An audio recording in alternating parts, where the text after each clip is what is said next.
ਭਾਨੇ ਸਿੱਧੂ ਦੇ ਹੱਕ ਵਿੱਚ ਆਈ ਹਿੰਦੂ ਸਾਧਵੀ ਦੇਵਾ ਠਾਕੁਰ ਨੇ ਕਰ ਦਿੱਤੇ ਵੱਡੇ ਐਲਾਨ। ਸਾਧਵੀ ਦੇਵਾ ਠਾਕੁਰ ਨੇ ਮੌਜੂਦਾ ਭਗਵੰਤ ਮਾਨ ਸਰਕਾਰ ਤੇ ਰੱਜ ਕੇ ਭੜਾਸ ਕੱਢੀ ਤੇ ਸ੍ਰੀ ਦਸਮ ਪਿਤਾ ਗੁਰੂ ਗੋਬਿੰਦ ਸਿੰਘ ਜੀ ਨੂੰ ਰਾਸ਼ਟਰਪਿਤਾ ਐਲਾਨ ਕਰਨ ਦੀ ਵੱਡੀ ਗੱਲ ਕਹੀ ਤੇ ਜੋ ਭਾਨੇ ਸਿੱਧੂ ਤੇ ਰਿਸ਼ਵਤ ਦੀ ਮੰਗ ਨੂੰ ਲੈ ਕੇ ਗ੍ਰਿਫਤਾਰੀ ਕੀਤੀ ਗਈ ਹੈ ਉਸ ਤੇ ਵੀ ਵੱਡੇ ਸਵਾਲ ਖੜੇ ਕਰਦਿਆਂ ਵੱਡੇ ਐਲਾਨ ਕਰ ਦਿੱਤੇ ਨੇ ਤੇ ਹੋਰ ਕੀ ਕਿਹਾ ਸਾਧਵੀ ਦੇਵਾ ਠਾਕੁਰ ਨੇ। ਤੁਸੀਂ ਵੀ ਧਿਆਨ ਨਾਲ जरूर सुनियो ते अपने विचार कमेंट बॉक्स में जरूर साझे करियो। पंजाब में आप पार्टी की सरकार है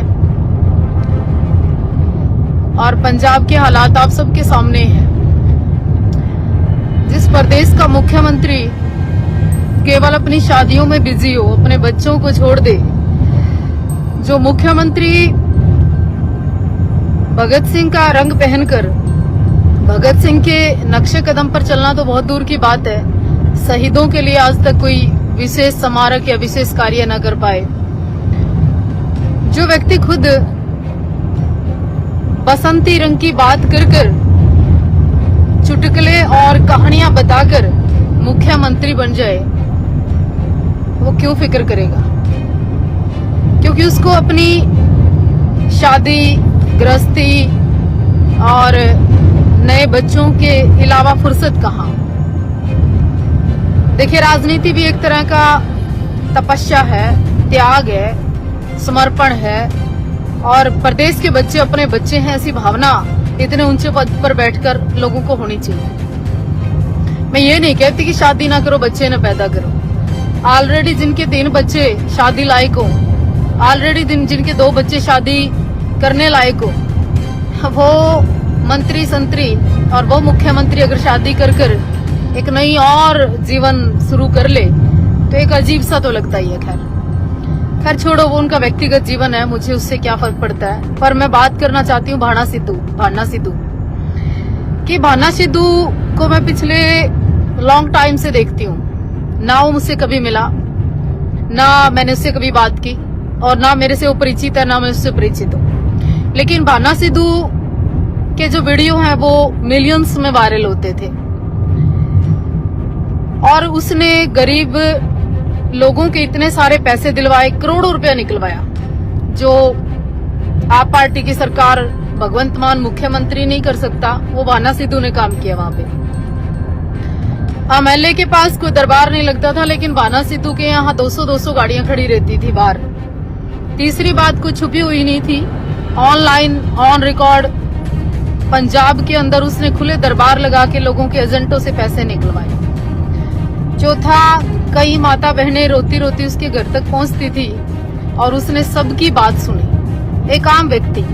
लेकिन हाँ, जिस बॉर्डर पर चिट्टा बिकता हो, जहां के मंत्री चिट्टे का व्यापार करते हो, जहां के पॉलिटिशियन नशे से नस्ल खुशी करने में तैयार हो, जहां के मंत्री, जहां की राजनीति पंजाब को बर्बाद करना चाहती हो, तो क्यों चाहेगी कि वहां पे सुख शांति हो, वहां पे कोई अमन चैन हो, वहां पे कोई युवा काम करे।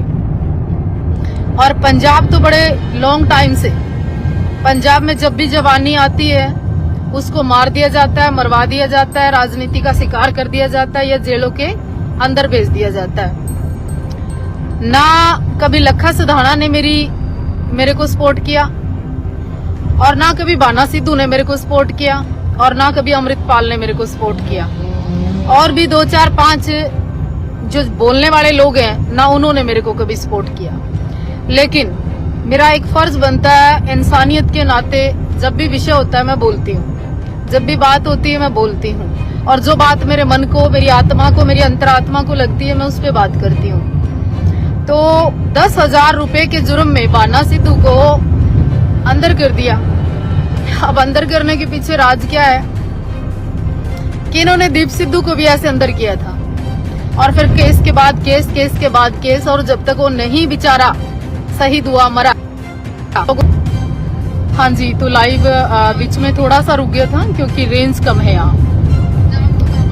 दूसरी बात ये है विशेष रूप से कि ना तो मैं लखा सिधाना से परिचित हूँ और ना ही मैं भाना सिद्धू से परिचित हूँ, ना मैं अमृतपाल से परिचित हूँ और ना ही मैं किसी और से परिचित हूँ। लेकिन पंजाब मेरे को अपना सा लगता है।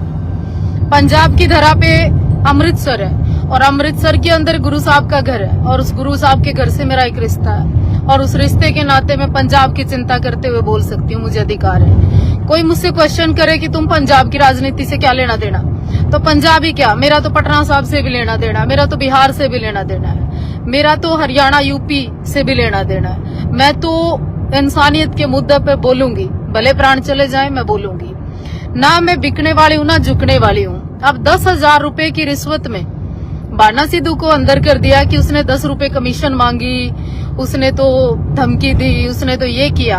अरे तुम्हें पता क्या है, तुम्हें पछता नहीं है। कोई युवा निकलता हुआ, कोई बच्चा बाहर आता हुआ, किसी का दमखम दिखता हुआ, किसी की जवानी आती हुई, पंजाब को की सरकारें मैक्सिमम वो कभी बर्दाश्त कर ही नहीं सकती कि किसी के लिए कोई आवाज उठाए। आप लोग चाहते हैं कि गुलाम हो।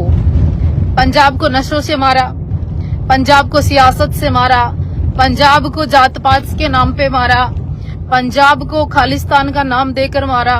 पंजाब को क्यों खत्म करना चाहते हो? कसूर क्या है पंजाबियों का है? आपने उनकी भाषा को कोई खास महत्व नहीं दिया। आपने पंजाब को विशेष तौर पर सरकारों ने कुछ खास नहीं किया। हाँ, पंजाब ने अपने दमखम पर अपने बच्चों को बाहर भेजा, अपनी पहचान बनाई, रिकॉर्ड बनाया, अपने घर से 20-20 साल लोग दूर रहे। आज तुम उन लोगों की नस्लें, फिर आपने फसलों के नाम पर, जमीनों के नाम पर एक कानून ले आए। पंजाब ने तब भी लड़ाई लड़ी, पंजाब ने 84 में लड़ाई लड़ी, पंजाब ने मतलब 47 में लड़ी। कब नहीं लड़ा पंजाब? मतलब पंजाब जितनी स्पीड से उभरता है, पंजाब को उतनी स्पीड से खत्म करते हो तुम लोग। तो कहने का अर्थ ये है कि कमी कहाँ है? तुम युवाओं में है। कमी कहाँ है? सियासतदानों में है। कमी कहाँ है कि पंजाब को कभी भी, पंजाब अगर कमियां देखना बंद कर देगा ना जिस दिन, उस दिन पंजाब को कोई खत्म नहीं कर सकेगा। लेकिन पंजाब के लोगों के अंदर एकता काश अमृतपाल के टाइम तुम बोले होते, काश लखा सिधाना के टाइम पहले जब मामला हुआ था तब बोले हुए थे, काश तुम दीप सिद्धू के समय बोले होते, काश तुम पूरा पंजाब जब हानि हुई तब बोले होते।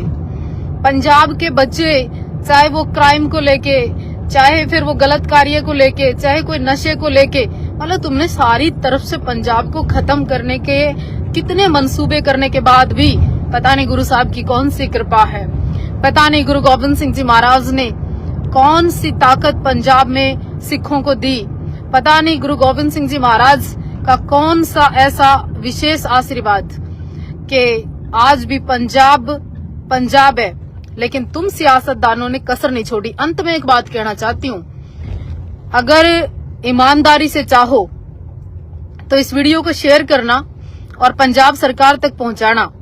अगर अब तुम बाना सिद्धू के विषय में नहीं बोले ना और चुप रहे, तो देखिए एक एक करके इनको तुम्हारी रगे, तुम्हारी कमजोरी, तुम्हारी नशे पता है कि ये एक एक को उठाते हैं और अंदर कर देते हैं और तुम में से कोई बोलता नहीं।